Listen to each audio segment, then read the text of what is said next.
नमस्कार दोस्तों, बहुत बहुत अभिनंदन है आप सभी मित्रों का दिव्य सृजन स्पिरिचुअल के इस प्रातः 7 बजे कथाओं की श्रृंखला में। दोस्तों, आज से हम गरुड़ पुराण शुरू करने जा रहे हैं।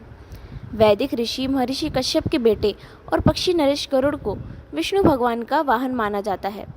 एक बार पक्षी नरेश गरुड़ ने विष्णु जी से मरने के बाद जीवों की स्थिति, प्राणियों की स्वर्ग और नरक यात्रा, अलग अलग बुरे कर्मों से जीव को मिलने वाले योनियों और पाप करने वाली की बुरी स्थिति, उनसे जुड़े हुए रहस्यों के कई प्रश्न किए। उस वक्त विष्णु जी ने गरुड़ जी को जो उत्तर उपदेश के रूप में सुनाए, वह उपदेश इस पुराण में है। पक्षीराज के कहने पर ही विष्णु जी के मुख से मरने के बाद के रहस्यों और जन कल्याणकारी बातों का रहस्य उद्घाटित हुआ था। इस कारण से इस पुराण को यह नाम मिला है। भगवान विष्णु के मुख से निकला यह पुराण वास्तव में वैष्णव पुराण है।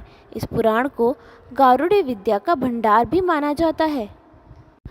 धर्म दृढ़बद्ध मूलो वेद स्कंध पुराण शाखाढ़ क्रतु कुसुमो मोक्ष फलो मधुसूदन पादपो जयति नैमिषय निमिष्य क्षेत्रे ऋषय शौनकादय सत्रम सर्गाय लोकाय सहस्त्र सममासता।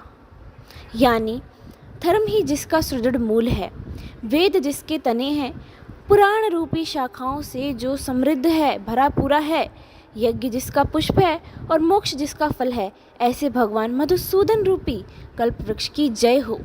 देव क्षेत्र नैमिषारण्य में स्वर्ग लोक की प्राप्ति कामना से शौनक आदि ऋषियों ने एक बार सहस्त्र वर्ष में पूर्ण होने वाले यज्ञ की प्रारंभ किया।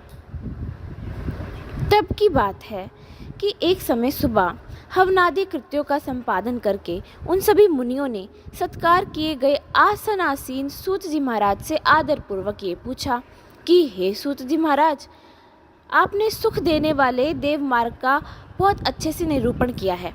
इस समय हम लोग भयावह यम मार्ग के विषय में सुनना चाहते हैं। यहाँ पर यम मार्ग की बात की जा रही है। आप सांसारिक दुखों को और उस क्लेश के विनाशक साधनों को तथा इस लोक और परलोक के क्लेशों को यथावत वर्णन करने में समर्थ हैं, इसलिए आप उसका वर्णन कीजिए।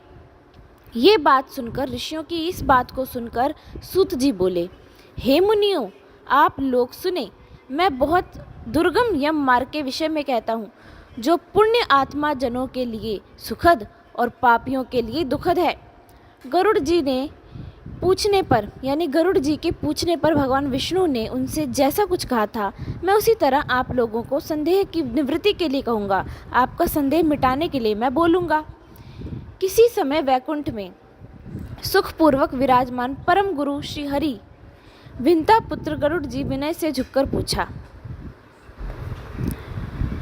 गरुड़ जी ने कहा, हे देव, आपने भक्ति मार्ग का अनेक प्रकार से मेरे समक्ष वर्णन किया है। मेरे सामने आपने बहुत तरीके से भक्ति मार्ग को तो बताया है, और भक्तों को प्राप्त होने वाली उत्तम गति के विषय में भी आपने मुझे बताया है। अब हम भयंकर यम मार्ग के विषय में सुनना चाहते हैं।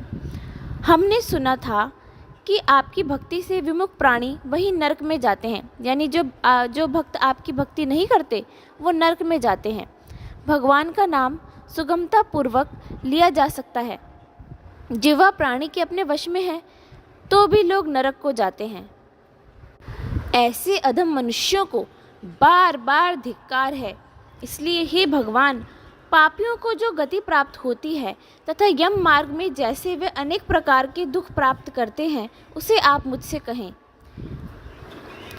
तो श्री भगवान बोले इस बात पर कि हे पक्षेंद्र, यानी पक्षियों के राजा, सुनो, मैं उस यम मार्ग में विषय के बारे में कहता हूँ, जिस मार्ग से पापी जन नरक की यात्रा करते हैं और जो सुनने वालों के लिए भी भयावह है। जो प्राणी हमेशा पाप में लगा रहता है, दया और धर्म से दूर रहता है, जो दुष्ट लोगों की संगति में रहते हैं, सत्शास्त्र और सत्संगति में उससे विमुख रहते हैं, यानी न शास्त्रों का अध्ययन करते हैं न ही अच्छी संगत में रहते हैं, जो अपने को स्वयं प्रतिष्ठित मानते हैं कि हम तो भाई बहुत बड़े चढ़े हैं, हमारे अंदर बहुत प्रतिष्ठा है, अहंकारी हैं और धन और मान के मद से चूर हैं, आसुरी शक्ति को प्राप्त हैं और दैवी संपत्ति से रहित हैं, जिनका चित्त, जिनका दिल अनेक विषयों में आसक्त होने से भ्रांत रहता है, जो मोह के जाल में फंसे हैं, जो कामनाओं के भोग में ही लगे हैं, ऐसे व्यक्ति अपवित्र नरक में गिरते हैं। जो लोग ज्ञानशील हैं वे परम गति को प्राप्त होते हैं। पापी मनुष्य दुख पूर्वक यम यातना प्राप्त करते हैं। जो पापी मनुष्य होते हैं उनको दुख भरी यम यातना मिलती है। पापियों को इस लोक में जैसे दुख की प्राप्ति होती है और मृत्यु के बाद वे जैसी यातनाओं को प्राप्त होते हैं, उसे सुनो। यथोपार्जित पुण्य और पाप के फलों को पूर्व में भोगकर, यानी पहले भोगकर, कर्म के संबंध से उसे कोई शारीरिक रोग ही हो जाता है, यानी पापियों को कोई शारीरिक रोग हो जाता है। आदि यानी मानसिक रोग और व्याधि यानी शारीरिक रोग से युक्त, उनसे भरे हुए तथा जीवन धारणा करने की आशा से उत्कंठित उस व्यक्ति की जानकारी के बिना ही सर्प की भांति, सांप की तरह बलवान काल उसके समीप आ पहुंचता है। जिस तरह सांप बिना बताए अचानक से सामने आ जाता है, उसी प्रकार वह काल भी प्रस्तुत उसके सामने हो जाता है। उस मृत्यु की संप्राप्ति की स्थिति में भी उसे वैराग्य नहीं होता, तब भी उसको जीवन से वैराग्य नहीं होता। उसने जिनका भरण पोषण किया था उन्हीं के द्वारा उसका भरण पोषण होता है। वृद्धावस्था के कारण विकृत रूप वाला और मरणाभिमुख, मरने के तरफ अपना मुख लिए वह व्यक्ति घर में अवमानना पूर्वक दी गई वस्तु को कुत्ते की भांति खाता हुआ जीवन व्यतीत करता है। वह रोगी हो जाता है, उसे मंदाग्नि हो जाती है और उसका आहार तथा उसकी सभी चेष्टाएं कम हो जाती हैं। यह यानी कि ना वो कुछ खाने के लायक रहता है, ना ही जीवन यापन करने के लायक ही बच पाता है। प्राण वायु के बाहर निकलते समय आंखें उलट जाती हैं, नाड़ियाँ कफ से रुक जाती हैं, उसे खांसी और श्वास लेने में प्रयत्न करना पड़ता है तथा कंठ से घुर्र घुर्र से शब्द निकलते हैं। चिंता मग्न स्वजनों से घिरा हुआ और सोया हुआ वह व्यक्ति कालपाश के यानी समय के बंधन में वशीभूत होकर, उसके वश में होकर होने के कारण बुलाने पर भी नहीं बोलता, यानी वो कोई जवाब नहीं दे पाता, वो इतना जीर्ण शीर्ण हो जाता है। इस प्रकार कुटुंब के भरण पोषण में ही निरंतर लगा रहने वाला अजितेंद्रिय यानी ना इंद्रियों को जिसने ना जीता हो वह व्यक्ति अंत में रोते बिलखते बंधु बांधवों के बीच उत्कट वेदना से संज्ञा शून्य होकर मर जाता है। हे गरुड़, उस अंतिम क्षण में प्राणी को व्यापक यानी दिव्य दृष्टि प्राप्त हो जाती है, जिससे वह लोक परलोक को एकत्र देखने लगता है। एक ही जगह वो सब लोकों और प्रलोकों को देखने लगता है। इसलिए चकित होकर वह कुछ भी कहना नहीं चाहता। यमदूतों के समीप आने पर भी सभी इंद्रियां विकल हो जाती हैं, यानी काम करना बंद कर देती हैं इंद्रियां। चेतना जड़ीभूत हो जाती है और प्राण चलायमान हो जाते हैं। प्राण जो है वो बाहर की ओर जाने लगते हैं। आतुर काल में प्राण वायु के अपने स्थान से चल देने पर एक क्षण की भी कल्प के समान प्रतीति होती है और सो बिच्छुओं के डंक मारने से जैसी पीड़ा होती है, वैसी पीड़ा का उस समय उसे अनुभव होने लगता है जब उसके प्राण बाहर की ओर आने लगते हैं।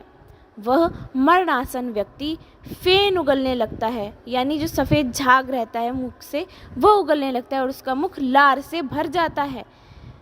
पापी जनों के प्राण वायु अधोद्वार गुदा मार्ग यानी गुदा मार्ग से निकलते हैं। जो पापी जन होते हैं उनकी प्राण वायु गुदा मार्ग से निकलती है। यह यहाँ पर गरुड़ पुराण में बताया जाता है। उस समय दोनों हाथों में पाश और दंड धारण किए नग्न मतलब निर्वस्त्र, दांतों को कटकटाते हुए क्रोधपूर्ण नेत्र वाले यम के दो भयंकर दूत समीप में आते हैं। उनके केश ऊपर की ओर उठे होते हैं, वे कुएं के समान काले होते हैं और टेढ़े मुख वाले होते हैं तथा उनके नख आयुध की भांति होते हैं। उन्हें देखकर भयभीत हृदय वाला वह मरणासन प्राणी मल मूत्र का विसर्जन करने लगता है। अपने पांच भौतिक शरीर से यानी जो पांच भूतों से जल, वायु, अग्नि, पृथ्वी, आकाश, इन पांच भूतों से शरीर बना है, उससे हाय हाय करते हुए निकलता हुआ तथा यमदूतों के द्वारा पकड़ा हुआ वह अंगुष्ठ मात्र प्रमाण का पुरुष अपने घर को देखता हुआ यमदूतों के द्वारा यातना देह से ढक करके गले में बलपूर्वक पाशों से बांधकर सुदूर यम मार्ग पर यातना के लिए उसी प्रकार ले जाया जाता है जिस प्रकार राजपुरुष दंडनीय अपराधी को ले जाते हैं।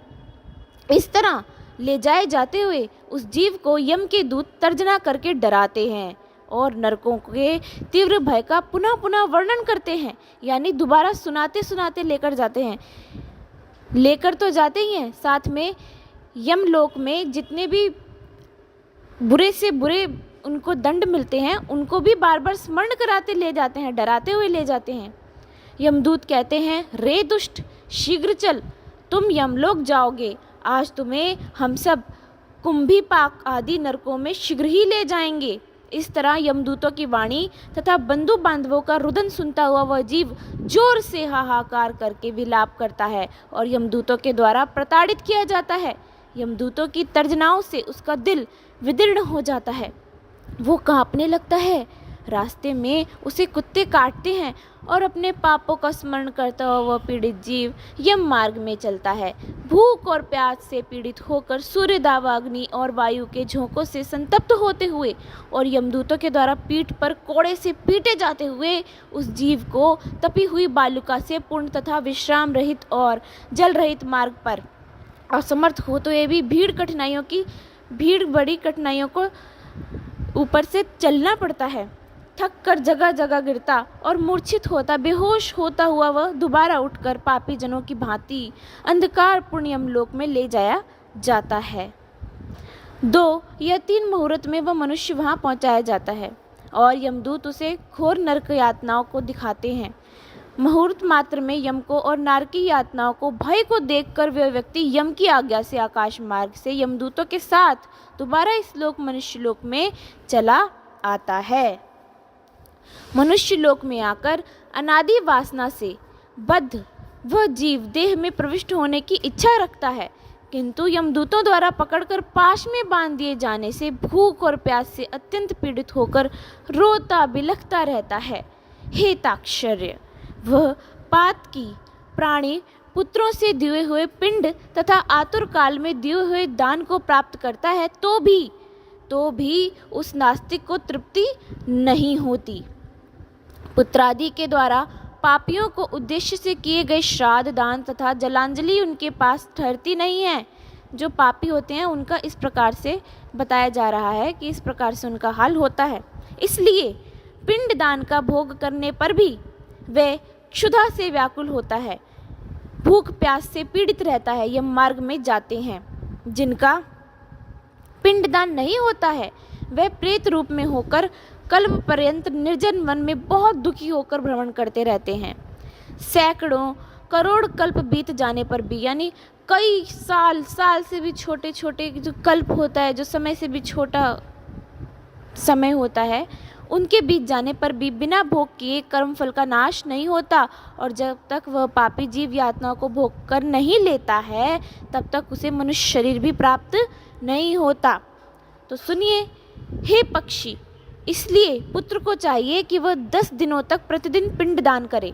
हे पक्षी श्रेष्ठ, वे पिंड प्रतिदिन 4 भागों में विभक्त होते हैं, जिनमें 2 भाग तो प्रेत के देह को पंचभूतों की पुष्टि के लिए होते हैं, तीसरा भाग यमदूतों को प्राप्त होता है और चौथे भाग से उस जीव को आहार प्राप्त होता है। 9 रात दिनों में पिंड को प्राप्त करके प्रेत का शरीर बन जाता है और 10वें दिन उसमें बल की प्राप्ति होती है। हे खग, मृत व्यक्ति के देह के जल जाने पर पिंड के द्वारा पुनः 1 हाथ लंबा शरीर प्राप्त होता है। 1 हाथ लंबा शरीर प्राप्त होता है जिसके द्वारा वह प्राणी यमलोक के रास्ते में शुभ और अशुभ कर्मों को फल भोगते रहता है।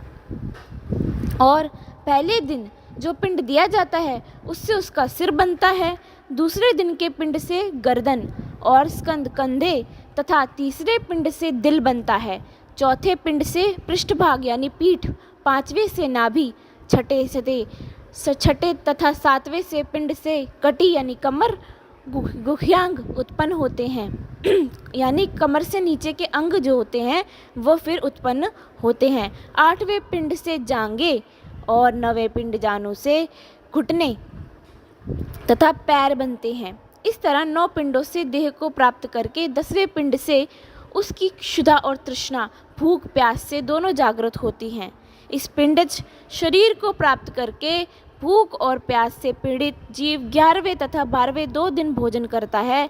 13वें दिन यमदूतों के द्वारा बंदर की तरह बंधा हुआ वह प्राणी अकेला उस यम मार्ग में जाता है। हे खग, मार्ग में मिलने वाले वैतरणी को छोड़कर यमलोक के मार्ग की दूरी का प्रमाण 86,000 योजन है। अहन्यहनि वै प्रेतो योजनाना शतद्वयम् चत्वारिंशत् तथा सप्तदिवारात्रेण गच्छति। अतीतत्य क्रमशो मार्गे पुराणिमानि षोडश प्रयाति धर्मराजस्य भवनं पातकी जनः। सौम्य सौरीपरुं नगेन्द्रभवनं गन्धर्वशैलगामो कौञ्ज क्रूरपुरं विचित्रभवनं भव्यापदं दुःखदम् नानाकृन्दपुरं सुत्पतभवनं रौद्रं पयोवर्षणं श्रीदाढ्यं बहुभीति धर्मभवनं याम्यंपुरं चाग्रतः। यामी पाशे धृतं पापी होहेति प्ररुद्ध पथि स्वगृहं तु परित्यज्य पुरं याम्यनुव्रजेत। यानी वह प्रेत प्रतिदिन रात दिन में 247 योजन चलता है। प्रतिदिन रात और दिन में 247 योजन तक चलता है। मार्ग में आए हुए इन 16 पुरों नगरों को पार करके पातकी व्यक्ति धर्मराज के भवन में जाता है। धर्मराज यानी कि यमराज के भवन में जाता है।